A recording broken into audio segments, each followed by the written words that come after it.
Quincy has sent in a very good question. He wants to know, my boss announced that they're going to start taking everybody's temperature before we start our shift.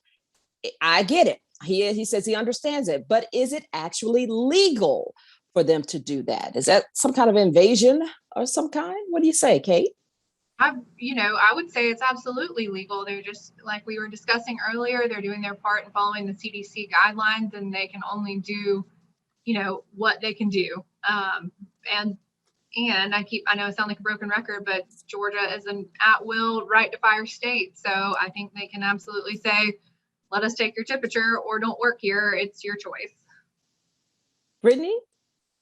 Right. Kate's exactly right. The ADA actually has a little bit of guidance on this as well.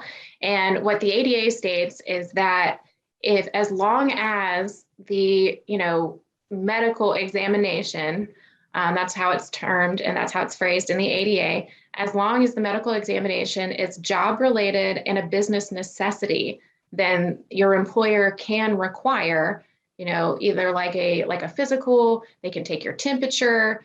Now to how far that goes, I'm not sure. And until somebody, files a suit against an employer and says, no, this is an invasion of my privacy, then that is the law right now. They are absolutely allowed to take your temperature as long as it's, like I said, job related and a business necessity.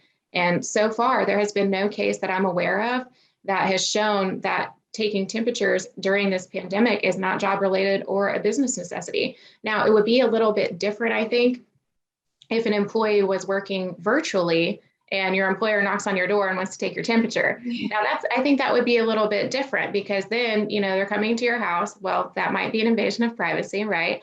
And then if you're working virtually, it might not be a business necessity. It wouldn't matter if you have a fever or if you have symptoms at that point because you're not around other people. So I think that there are some facts that could change the outcome and change the answer, obviously.